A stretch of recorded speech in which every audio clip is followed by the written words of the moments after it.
Iowa. Mr. President, from the streets of Portland and Seattle to right here in our nation's capital, lawlessness has ensued all too often across our nation over the past year. I have consistently called it what it is: anarchy. And folks, we need to be absolutely clear on this. Anarchy cannot be tolerated in our nation. The mayhem that we have seen over the last year has put our families, our communities, and our law enforcement in danger. And tragically, it has led to death and destruction. In what will probably come as no shock to the American people, a nonpartisan watchdog organization found that the federal government has spent more than $14 billion of our taxpayer money, our hard-earned dollars, on federal contracts and grants in 5 major cities where civil unrest, also known as anarchy, goes unchecked and police are unable to do their job. $14 billion, with a B, dollars paid to local leaders and city officials who are failing to do their jobs. And let's keep talking about these dollar figures, folks. According to recent reports by local media in Oregon, left-wing protests in Portland have caused roughly $2.3 million in damage to federal buildings since they broke out last summer.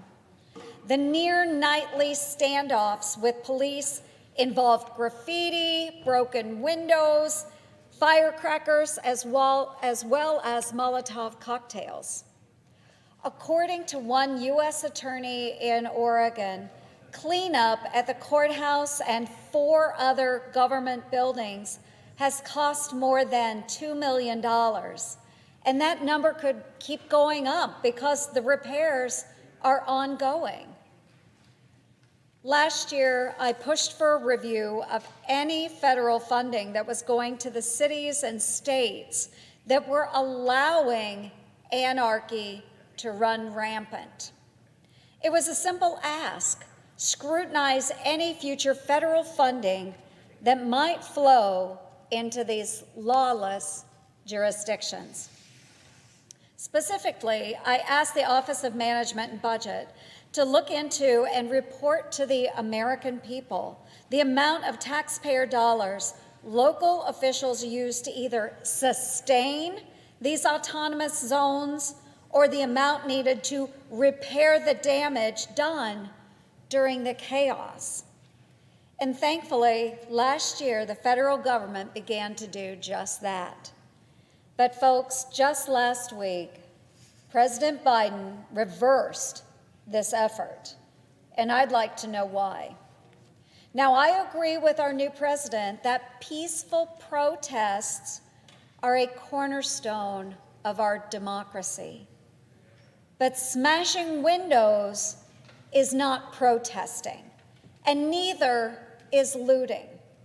Burning small businesses that are the modest nest eggs of hardworking Americans, and actions like these are totally unacceptable. I don't think there's anyone in the Senate that would disagree. So why then is President Biden reversing course and preventing this review from going forward? To simply examine the funds that are going to the very places where lawlessness continues to be unanswered. Too often over the last year, local leaders have prevented law enforcement and emergency responders from being allowed to carry out their jobs and protect the public.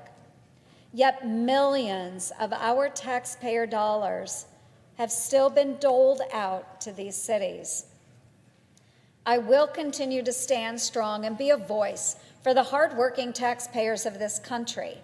If city and state leaders abdicate their job to protect citizens and allow anarchist jurisdictions to prevail, the federal government, Iowa taxpayers, should absolutely not foot the bill. Anarchy is never okay, never okay, and taxpayers should never subsidize it. Thank you, Mr. President. I yield the floor.